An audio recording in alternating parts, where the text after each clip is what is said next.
Assalamualaikum warahmatullahi wabarakatuh. Salam olahraga. Good morning my student. How are you today? Oke, Kanbanwa. Ohayo gozaimasu. Oke, di pertemuan kali ini kita akan belajar. Oke, sebelumnya Bapak akan mau menanya keadaan anak-anak Bapak sekalian ya. Sebelum kita masuk ke topik pembahasan kita kali ini. Apa kabar anak-anak Bapak? Semua sehat kan? Dalam keadaan baik ya. Semoga tetap semangat dalam belajar untuk ya di pertemuan kita di semester genap yang ketiga ini. Di pertemuan kita yang ketiga ini di semester genap di tahun ajaran 2020-2021. Oke, di sini kita kalau di sebelumnya tentang kebugaran jasmani, kita beralih lagi ke beda mata pelajaran ya. Mata pelajaran tetap sama, maksud saya itu judulnya saja yang beda. Kita akan belajar tentang aktivitas senam lantai. Mungkin anak-anak Bapak sudah pernah mendengar yang namanya senam lantai, ataupun kalau bahasa Inggrisnya itu adalah activity floor exercise ya. Oke. Ada yang tahu anak-anak Bapak senam lantai itu apa? Oke, kita akan jelaskan ya. Oke, yang pertama itu pengertian senam lantai. Apa itu pengertian senam lantai? Senam lantai adalah bentuk latihan fisik secara sistematis dengan melibatkan gerakan-gerakan terpilih dan terencana untuk mencapai tujuan tertentu. Ya, maksudnya itu adalah senam lantai itu gerakan-gerakannya sudah ada dibuat oleh pendahulunya, dan gerakan-gerakannya memang yang sudah ada ya, sistematis itu maksudnya secara tersusun ya. Kemudian terencana dan mencapai tujuan tertentu. Tujuan kamu untuk senam lantai itu apa? Pasti ada tujuannya. Contoh kalau yang atlet-atlet itu tujuan mereka untuk mendapatkan medali ya. Selain untuk mendapatkan medali, nanti juga akan kita bahas ada tujuan dan manfaat senam lantai, tapi satu-satu akan kita bahas. Oke. Kemudian adapun senam lantai merupakan salah satu jenis senam yang meliputi berbagai keterampilan gerak. Nanti gerak-geraknya itu akan kita jelaskan, ada di sini ya, nanti akan kita jelaskan. Kemudian unsur-unsur senam lantai terdiri dari gerakan mengguling, melompat, meloncat, berputar di udara, serta menumpu baik dengan tangan ataupun kaki. Ya, mungkin sebelumnya kalian mungkin pernah berpikir juga kenapa dikatakan senam lantai ataupun yang disebut dengan floor exercise. Karena senam lantai ini dilakukan di atas lantai tapi beralaskan matras.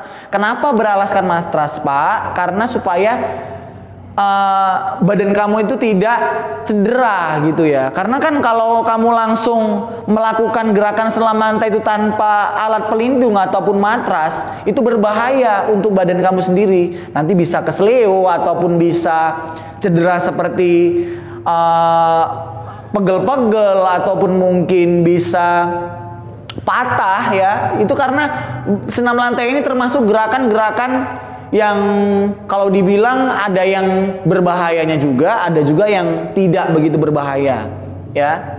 Kemudian kita masuk ke sini ya. Jenis-jenis senam lantai. Jadi jenis senam lantai itu ada latihan fisiknya, tujuan dan manfaat, kemudian aspek yang harus diperlihatkan. Maksud dari ini tuh apa, Pak? Jenis latihan fisik. Nah, ini yang kita pelajari sekarang ini termasuk latihan fisik ya, supaya fisik kamu itu bagus. Kemudian aspek yang harus diperlihatkan, nanti aspek-aspek yang diperlihatkan itu apa? Ya gerakan-gerakan dari senam lantai itu ya. Kemudian tujuan dan manfaat juga ada, nanti akan kita jelaskan. Oke, kemudian lanjut aja ke pembahasan selanjutnya. Senam lantai itu terdiri menjadi dua ya. Ada senam lantai menggunakan alat dan ada senam lantai tidak menggunakan alat. Dan gerakannya itu berbeda-beda. Mungkin yang akan kita bahas yang pertama senam lantai menggunakan alat ya. Yang pertama senam lantai tanpa alat ya. Apa saja gerakannya, Pak? Yang pertama itu sikap pesawat terbang. Nanti akan saya praktekkan beberapa gerakan yang di sini. Ini ada 12 gerakan. Tapi tidak semua akan saya lakukan ke kalian karena beberapa gerakan ini berbahaya ya. Yang kalau memang tidak dipantau langsung oleh gurunya itu sangat berbahaya sekali. Yang pertama itu sikap pesawat terbang, kemudian yang kedua guling di depan, kemudian yang ketiga guling belakang, kemudian yang keempat guling lenting. Ini yang saya jelaskan ini gerakan-gerakan tanpa alat ya. Kemudian kayang, kemudian yang keenam ada sikap lilin, number 7 ada meroda, number 8 round off, number 9 handstand, kemudian number 10 headstand, number 11 lompat harimau ya. Kemudian yang terakhir number 12 split. Ini adalah gerakan-gerakan senam lantai tanpa menggunakan alat ya. Kalau di yang kalian pelajari itu sebenarnya yang ini yang harus. Kalau untuk yang menggunakan alat itu sebenarnya hanya tambahan saja. Jadi biar kalian itu paham ya. Jadi walaupun senam lantai itu ada juga yang tidak ya, ada juga yang menggunakan alat maksud saya. Kemudian yang B, senam lantai menggunakan alat. Yang pertama itu number first kuda pelana ya. Kemudian yang kedua number 2 gelang-gelang. Ini biasanya yang dilakukan ini tuh udah atlet-atlet yang melakukan ini. Jadi nggak sembarangan orang untuk yang menggunakan alat ya. Kemudian yang ketiga itu ada kuda lompat. Kemudian yang keempat ini maksud saya bukan kelima ya, maaf. Ini 4 nomor 4, ini nomor 5. Dan ini 6. Kemudian yang keempat itu atau number 4 ada palang sejajar, yang kelima palang bertingkat, dan yang terakhir itu balok keseimbangan. Nah, inilah dia gerakan-gerakan untuk yang menggunakan alat. Oke, yang ini tujuan dan manfaat senam akan saya beritahu kepada anak-anak Bapak sekalian. Tujuan senam lantai yaitu untuk meningkatkan kemampuan melakukan bentuk-bentuk senam lantai baik dengan bantuan alat ataupun tanpa alat ya. Jadi maksudnya kalau kamu sering melakukan senam lantai ini pasti badan kamu itu akan menjadi lebih baik lagi, pasti lebih sehat lagi dan mempunyai badan yang profesional ataupun ideal bahasanya. Kemudian juga bisa meningkatkan sistem imun kamu. Jadi kalau orang yang sering berolahraga itu pasti sehat ya. Dan pasti jarang terhindar yang namanya dengan sakit karena dia selalu membuat fisiknya itu beraktivitas, membuat fisiknya itu bergerak gitu. Jadi buat kamu yang kira-kira yang bukan saya menghina di sini ya, yang kira-kira badannya yang obesitas, cocok itu melakukan gerakan-gerakan kebugaran jasmani ataupun aktivitas senam lantai. Oke, kalau begitu kita langsung saja praktek untuk yang pertama. Kita akan praktekkan senam lantai tanpa alat ya. Kalau yang senam lantai menggunakan tidak akan kita praktekkan karena alatnya tidak ada di sekolah kita. Dan ini memang tidak akan ada karena memang alat-alat ini yang digunakan tuh mahal biayanya. Kemudian yang kita akan langsung saja lakukan yang pertama itu sikap pesawat terbang. Sikap pesawat terbang itu gerakannya seperti apa? Angkat kaki kanan kamu ataupun kaki kiri atau kaki yang terkuat kamu. Ya, pilih kaki yang terkuat kamu. Contohnya kiri atau kanan. Kalau saya karena kaki saya yang terkuat kanan akan saya angkat berarti kaki kiri saya.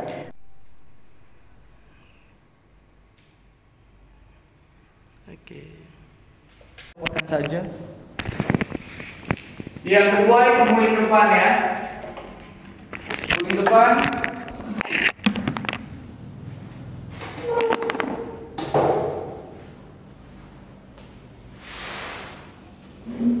Seperti ini ya, tangan seperti ini. Ini tangan seperti ini.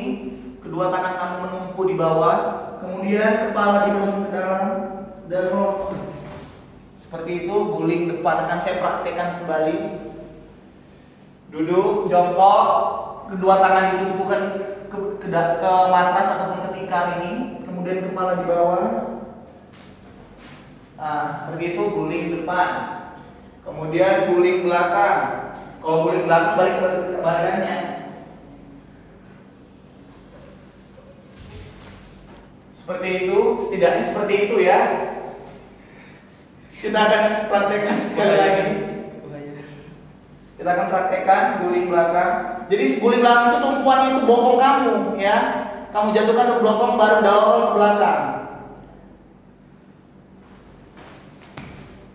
Seperti itu, setidaknya seperti itu, ya. Kemudian kita masuk di kayang saja, karena guling lenting ini berbahaya untuk kalian, jadi tidak akan kita praktekkan. Kemudian kayang. Kayang itu kalau untuk pemula bisa dari sikap tidur, ya. Sikap tidur. Jadi tangan kamu seperti ini, angkat badannya. Ya, seperti itu untuk sikap kayang. Kita akan praktekkan sekali lagi kayang.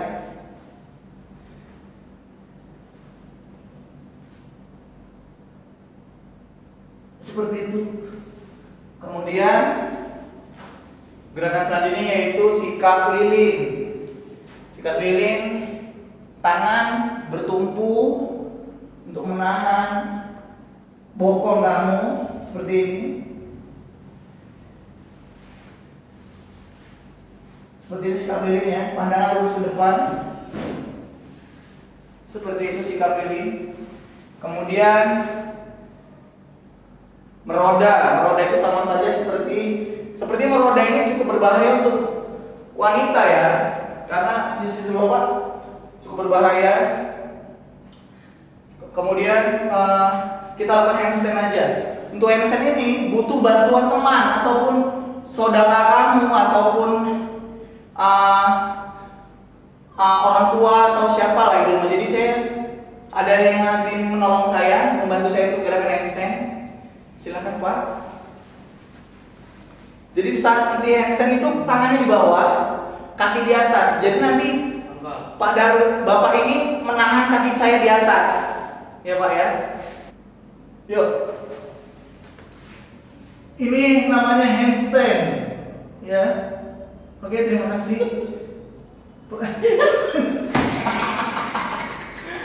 Itu handstand. Itu tidak usah dipraktikkan karena gerakannya berbahaya, ya.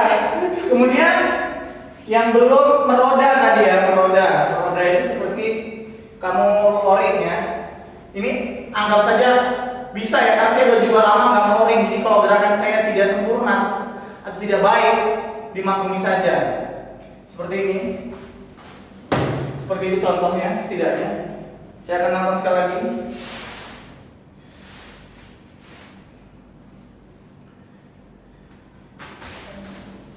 Seperti itu meroda. Oke, untuk split itu seperti ini. Tapi kalau untuk split ini untuk anak bapak yang memang bisa, boleh dilakukan. Tapi kalau memang yang tidak pernah sama sekali split, itu jangan dicoba-coba ya. Seperti ini. Pelan-pelan saja gerakan. Pelan-pelan. Ya, seperti ini setidaknya. Nah, seperti itu ya. Alangkah lebih baiknya kalau yang Bapak lakukan tadi itu menempel langsung semuanya ke matras ataupun tikar, karena Bapak juga lama tidak split, jadi sudah tidak seperti dulu ya. Kemudian untuk yang tidak Bapak gerakan tadi itu seperti guling lenting, kemudian round off, headstand, lompat harimau, karena itu gerakannya lebih berbahaya. Jadi itu memang harus ada panduan langsung dari gurunya, kalau tidak berbahaya. Saya tidak mau mengambil risiko untuk anak-anak Bapak sekalian. Kemudian untuk yang di sini ya, itu tidak akan saya jelaskan. Cuman saya mau anak-anak Bapak mencari tahu kuda pelana itu seperti apa, gelang-gelang itu seperti apa, kuda lompat seperti apa, palang sejar seperti apa, palang bertingkat seperti apa, dan yang terakhir balok keseimbangan itu apa. Jadi kalian itu setidaknya harus tahu, walaupun itu hanya penambahan saja. Oke, sepertinya semua sudah Bapak jelaskan untuk masalah senam lantai. Kemudian untuk selanjutnya nanti akan Bapak beri tugas. Apa itu tugasnya, praktekkah atau tertulis? Yang penting kalian harus mengerjakannya tepat waktu. Jangan lagi bermalas-malasan dalam mengerjakan tugas, terutama untuk yang kelas 9 ya. Itu yang kelas 9, karena kalian mau bentar lagi tamat dari sini. Mungkin itu aja yang bisa Bapak sampaikan. Lebih kurangnya Bapak mohon maaf. Jika ada sikap ataupun perkataan Bapak yang kurang berkenan di hati anak Bapak sekalian, Bapak minta maaf. Assalamualaikum warahmatullahi wabarakatuh. Salam olahraga. Good morning, my student.